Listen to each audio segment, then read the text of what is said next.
Cold rain hammered the asphalt outside the mess hall, matching the brutal reality of week 3. Everyone was breaking. Then she walked in, 40-something, wearing a threadbare canvas jacket held together by duct tape and stubbornness. They laughed.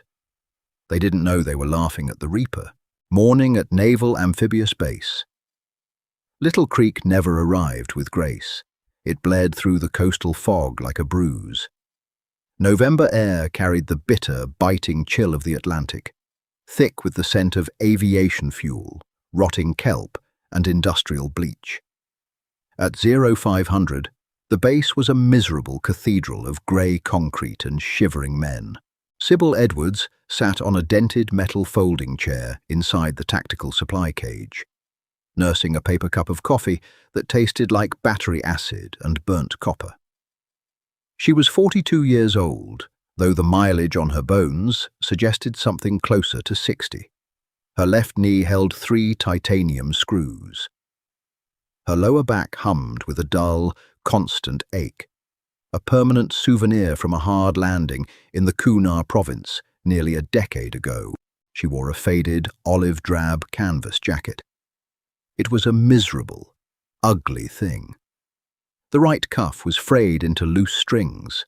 The left shoulder bore a shiny square of grey duct tape covering a jagged tear, and the hem was permanently stained with dark, oxidized patches that looked suspiciously like dried motor oil.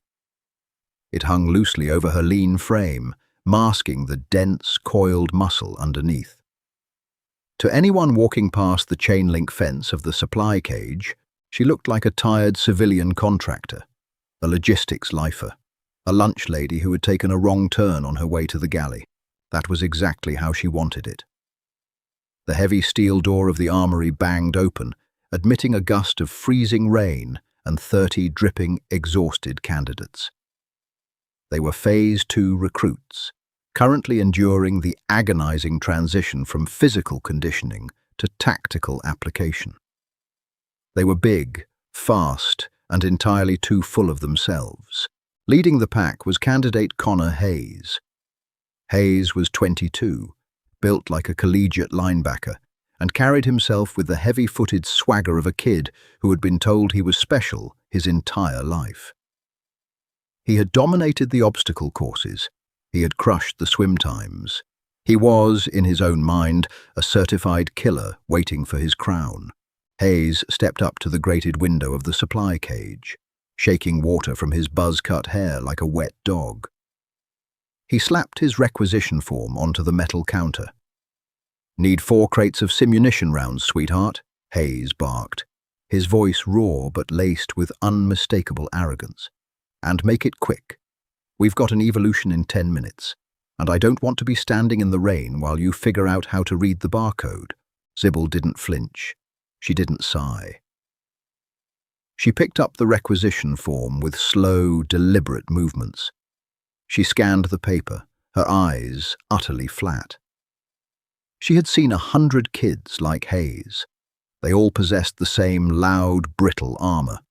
They used volume to hide the terrifying realization that they were no longer the biggest fish in the pond. The military didn't manufacture heroes. It manufactured survivors, and guys like Hayes usually washed out the moment the script stopped favoring them. "Sign the bottom line, candidate," Sybil said. Her voice was quiet, a low rasp that barely carried over the hum of the fluorescent lights.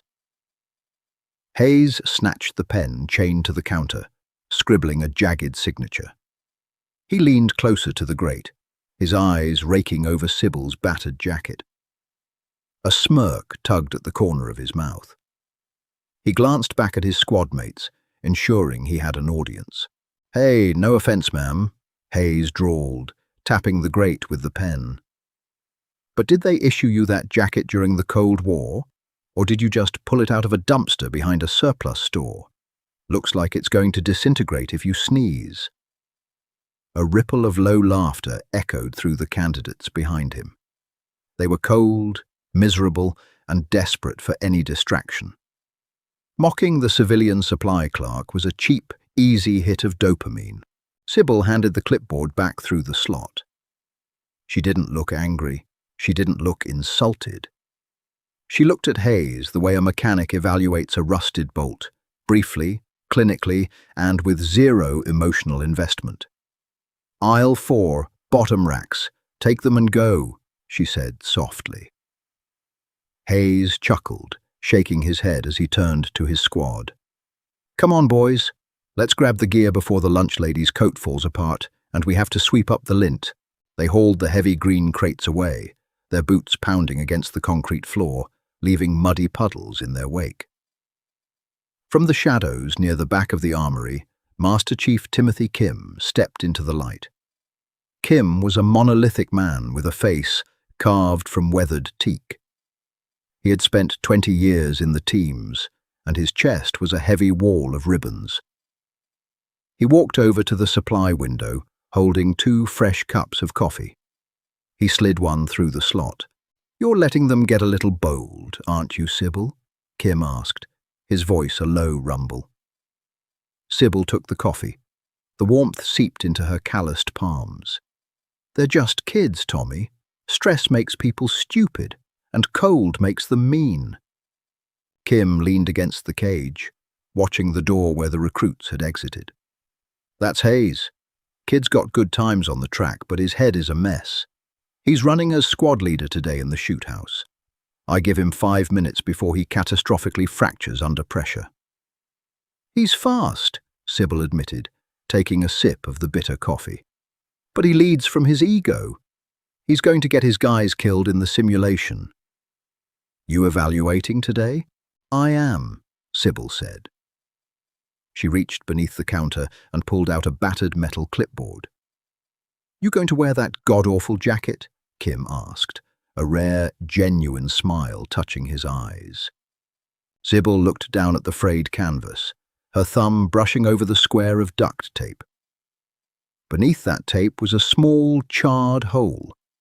It was a hole made by a 7.62mm round in a mud-walled compound outside Ramadi, an inch away from her carotid artery.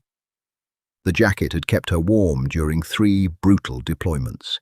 It was ugly, but it was hers.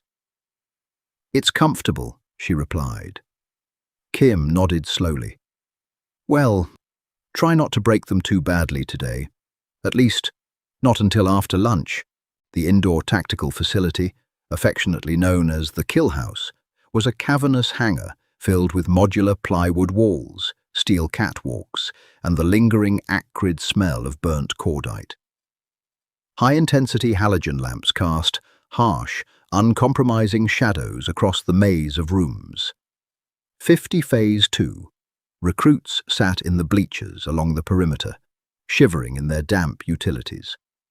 They were exhausted, their faces hollow, their eyes tracking the movements on the floor below. Down in the maze, Candidate Hayes and his 4-man team were stacking up outside a heavy wooden door. They were running a hostage rescue simulation, live simunition rounds, full speed. Master Chief Kim stood near the bleachers, arms crossed, watching intently. 10 feet away from him, standing just outside the threshold of the breach point, was Sybil. She was holding her clipboard, a black pen resting loosely in her right hand. She still wore the torn canvas jacket, her collar turned up against the drafty air of the hangar. "Breach, breach, breach!" Hayes yelled. The point man kicked the door. It flew inward with a violent crack. The team flooded into the room. It was a disaster from the first millisecond. Hayes, pushing too hard to prove his speed, over-penetrated the room. He rushed past his sector of fire, leaving his right flank completely exposed. His number 2 man, trying to compensate for Hayes's erratic movement, tripped over a displaced sandbag. Muzzles swung wildly. Pop, pop, pop! Blue chalk exploded against Hayes's chest plate. An instructor, playing the opposing force, had stepped out from a closet and casually stitched Hayes with 3 simunition rounds before the candidate had even raised his rifle. "Freeze!" Kim roared. The hangar went dead silent. The only sound was the heavy, ragged breathing of the recruits. Kim walked slowly into the room. He didn't yell. He didn't scream. That was worse. When instructors got quiet, careers ended. "Candidate Hayes," Kim said, his voice slicing through the cold air. "You are dead. Your number 2 man is dead. The hostage is dead. You just wiped out your entire squad because you wanted to play John Wayne instead of trusting your angles." Hayes pulled off his helmet. His face flushed a dark, angry crimson. The blue chalk on his chest was a glowing neon sign of failure.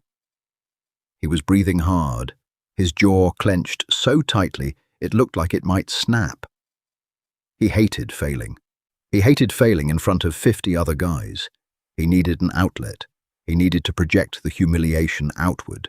His eyes darted around the room and landed on Sybil. She was standing by the doorframe, her pen moving quietly across the paper on her clipboard. She was logging the time of death, the fatal angles, the lack of muzzle discipline. Hayes snapped. "What the hell are you writing down?"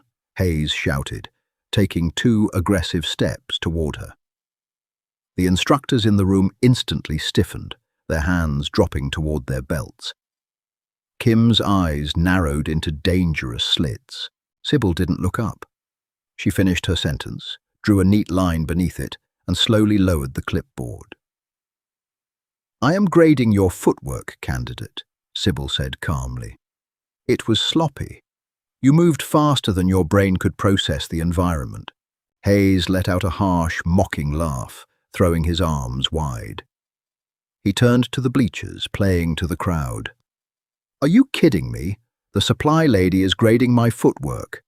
Tell me, ma'am, how many doors have you kicked in? Because from where I'm standing, you look like you can barely keep that trash bag jacket from falling off your shoulders. Why don't you stick to handing out batteries and let the actual operators handle the guns?" Total silence fell over the hangar. It was heavy, suffocating. Up in the bleachers, the recruits exchanged nervous glances. Even they knew Hayes had crossed a line. You didn't disrespect base personnel, even the civilians. Kim took a breath, preparing to absolutely destroy the kid. "Hayes, you listen to me." Sybil raised her left hand, just one finger. Kim stopped mid-sentence. He stepped back, folding his arms again. He knew that look in her eye. Sybil walked forward. She didn't stomp. She moved with a frightening, liquid grace, her boots barely making a sound against the concrete. She stopped 3 feet from Hayes, looking up into his flushed, angry face. "Give me your rifle," she said softly. Hayes blinked, thrown off balance by her utter lack of intimidation. "What?" "Your weapon, candidate. Hand it to me." For a second, Hayes looked like he might refuse. But the absolute authority in her quiet voice bypassed his brain and spoke directly to his instincts. He handed over the heavy, modified M4. Sybil checked the chamber, her fingers moving over the weapon with blinding, mechanical familiarity. Click, clack, safe, clear. "This jacket," Sybil said, her voice carrying easily to the rafters, "restricts my shoulder mobility by about 2%. And right now, I need perfection." She unzipped the canvas jacket. She pulled her left arm out of the frayed sleeve, then her right. She let the heavy, oil-stained coat drop to the floor.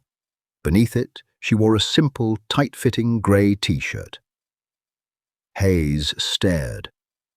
Sybil's right arm was a tapestry of violence. Scars crisscrossed her bicep, jagged lines of white tissue cutting through tanned skin. But it wasn't the scars that made Hayes's breath catch in his throat. It was the ink, burned deep into the flesh of her right forearm, heavily scarred but unmistakably clear, was a large, dark tattoo. An eagle clutching a flintlock pistol, an anchor, and a trident. The seal trident. It wasn't a fresh, shiny parlor piece. It was faded. It was stretched over a burn scar. Beneath the golden eagle, 4 sets of Roman numerals were etched into the skin, the designations of 4 Tier 1 operational deployments. Beneath that, wrapped in a black banner, were the names of 3 men. The silence in the bleachers shattered into a deafening psychological vacuum. 50 recruits stared at the civilian supply clerk. 50 men realized simultaneously that they were in the presence of a ghost. Women hadn't been in the operational pipelines long. To have a trident that weathered, with those specific classified deployment numerals, meant she was one of the very first. It meant she had been doing the job while Hayes was still learning algebra. Hayes went completely pale. All the blood drained from his face, leaving his skin the color of dirty snow. His mouth opened, but no sound came out. Sybil didn't give him a second to process it. She didn't gloat. She didn't boast. She turned her back to him, facing the plywood maze. "Reset the targets," she commanded. The instructors scrambled. In less than 10 seconds, fresh paper targets were raised in the kill house. Sybil stood at the breach point. She didn't have armor. She didn't have a helmet. She just had the rifle and 20 years of muscle memory. "Time me," she said. Kim clicked his stopwatch. Sybil moved. It wasn't the frantic, adrenaline-fueled sprint of a recruit trying to prove himself. It was a terrifying, mathematical violence. She flowed through the doorway like water. Crack, crack. 2 rounds in the paper target hidden in the corner. She pivoted, her footwork flawless, her hips completely stable. Crack, crack. 2 rounds into the target behind the barricade. She sliced the pie on the next doorway, clearing the threshold before her shadow even crossed it. Her weapon never dipped. Her eyes were wide open, tracking, analyzing, destroying. Crack! A single headshot on a partially obscured target at the end of the hall. She reached the final room, dropped the magazine, slammed a fresh one home in less than a second, and put 2 final rounds into the center mass of the primary target. She lowered the rifle. Kim looked at his stopwatch. 14.2 seconds. It was a ghost time, a time that most active duty assault teams struggled to hit. Sybil walked back out of the maze. The hangar was so quiet you could hear the rain hitting the metal roof outside. The recruits in the bleachers weren't just silent. They were paralyzed. She walked up to Hayes. He looked like he was about to be physically sick. The arrogance had been violently, surgically extracted from his body, leaving only raw, terrified awe. Sybil pressed the rifle against his chest. He took it with shaking hands. "Your cornering is slow, candidate," Sybil said, her voice just as quiet, just as flat as it had been in the supply cage. "Your footwork is atrocious, and your ego is going to get your team killed." She bent down, picked up her ragged, oil-stained canvas jacket, and slid it back over her shoulders, covering the scars. Covering the trident. She picked up her clipboard, clicked her pen, and looked at Kim. "They're not ready, Master Chief. Run them again."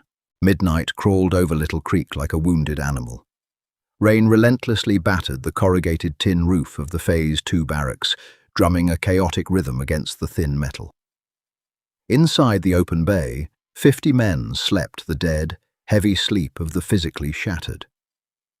Snores, coughs, and the occasional involuntary muscle spasm echoed through the dark. Connor Hayes stared at the ceiling. His eyes burned with exhaustion. His shoulders ached with a dull, throbbing intensity, but his brain refused to shut down. 14.2 seconds. Those digits were permanently etched into his frontal lobe. He kept replaying the fluid, violent grace of her movements in the kill house. She hadn't just cleared the room. She had completely dismantled the geometry of the space. It was a surgical dissection of threat angles, and she had done it cold, wearing a t-shirt, carrying 20 years of mileage on her joints. Humiliation tasted like battery acid in the back of his throat. He had strutted around her like a prized fighter.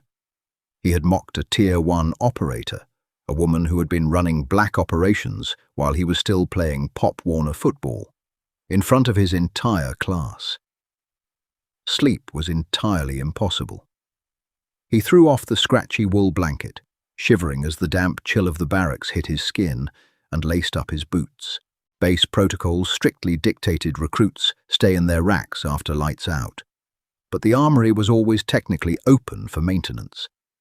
It served as a quiet, oil-scented sanctuary for insomnia and guilt. He grabbed his weapons cleaning kit and walked out into the freezing deluge. Fluorescent lights buzzed erratically inside the main supply cage. Sybil Edwards was still there. She sat hunched over a heavy metal workbench, stripping down a jammed M249 SAW. Her torn canvas jacket hung on the back of her folding chair, dripping rainwater onto the concrete. She wore a faded grey sweatshirt now, the sleeves pushed up just far enough to reveal the bottom edge of the black banner tattooed on her forearm. The list of names. Connor stood by the wire mesh of the cage. He didn't speak. He just watched her hands. They moved with blind, mechanical familiarity, feeling the tension of the heavy springs, listening to the metallic clack of the sear, wiping away carbon buildup with a rag, soaked in Hopper's No. 9 solvent.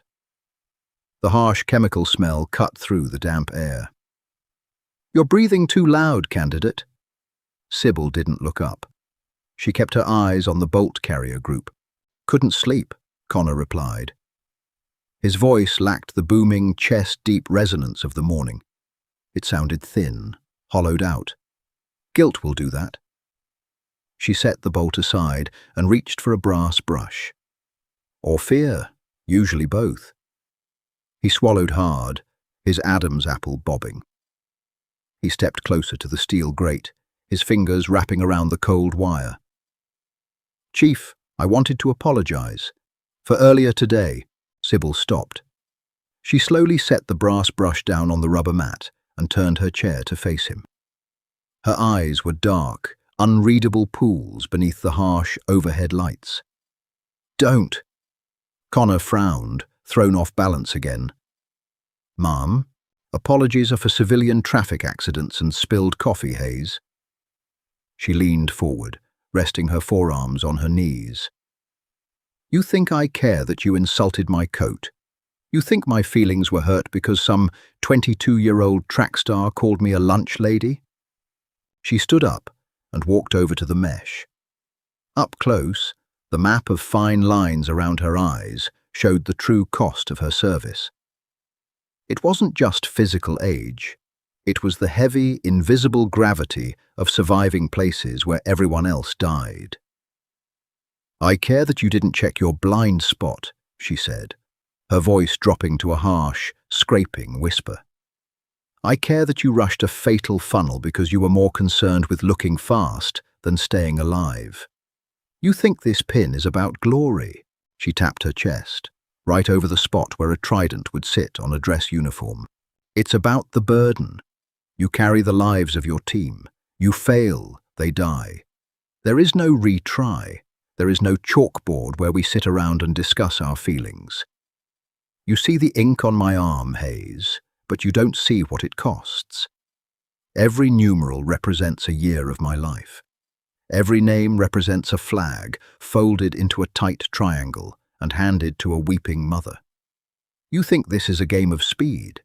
It's a game of absolute, unforgiving consequences." Connor looked down at his scuffed boots.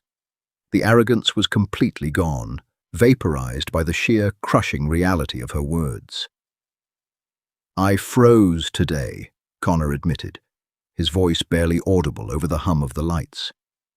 "When I saw your arm, I realized I don't know anything." "Good." Sybil stepped back from the fence, her expression softening just a fraction of an inch. "Ignorance is treatable. Ego is terminal." She turned back to her workbench and picked up the oily rag.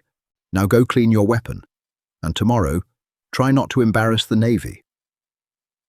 Morning broke without a single ray of sunlight, just a gradual, miserable lightening of the oppressive grey overcast. The Atlantic surf off the Virginia coast churned violently, spitting thick white foam against the freezing sand. Log drills were firmly scheduled for 0600, six-man teams, one 300-pound, waterlogged telephone pole per team. It was a brutal physical evolution designed entirely to break the individual and forge the collective. Water temperature hovered stubbornly in the low 40s. Recruits stood waist-deep in the churning surf, hoisting the massive timbers over their heads, their muscles screaming in unison. Atlantic water in November felt like liquid razor blades slicing through their utilities. Sand churned into their boots, acting like heavy grit sandpaper against their frozen skin. Connor's squad was rapidly deteriorating. Their number 6 man, a lanky kid from Ohio named Miller, was actively failing. Miller's arms shook violently, his knees buckling with every incoming wave that slammed into his chest. The massive log dipped dangerously on his side, threatening to collapse the line and crush their shoulders. Yesterday, Connor would have screamed at him. He would have cursed Miller for ruining their squad time, for making him look weak in front of the instructors. Today was different. "Miller!" Connor barked over the deafening roar of the ocean. He didn't sound angry, he sounded anchored. "Shift your weight, lean into me." Connor abandoned his perfect upright posture. He slid down the log, encroaching on Miller's space, taking on a massive share of the timber's weight. The rough bark tore at the raw skin of his neck. The sheer crushing mass of the soaked wood compressed his spine. Agony flared hot and bright in his lower back. He dug his boots into the shifting sand, gritting his teeth as a freezing wave slapped him directly across the face, filling his mouth with salt water. "Hold the line!" Connor yelled, his voice cracking from the salt and the cold. "Nobody drops. We carry it together." Up on the primary dune, standing securely beside a rusted Humvee, Master Chief Kim watched the surf through a pair of heavy binoculars. Next to him stood Sybil. She wore the ragged canvas jacket, completely indifferent to the biting, freezing wind ripping off the Atlantic.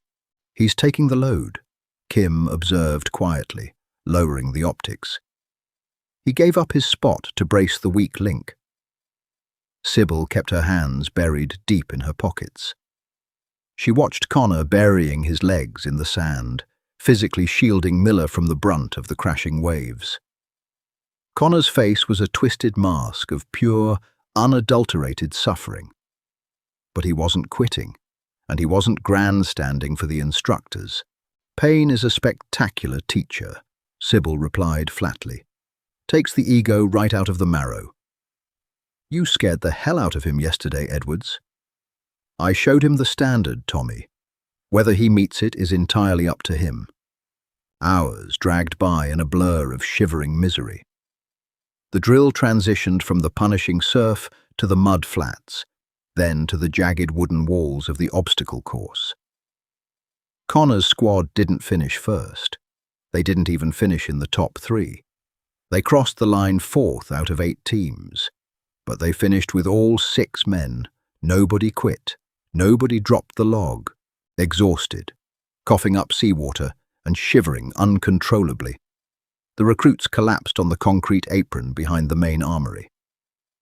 They looked like walking corpses, completely caked in a thick layer of grey mud, sweat and salt. Connor sat slumped against a concrete jersey barrier, his head resting between his drawn-up knees, desperately trying to draw oxygen into his burning lungs. Every single muscle fibre in his body screamed in violent protest.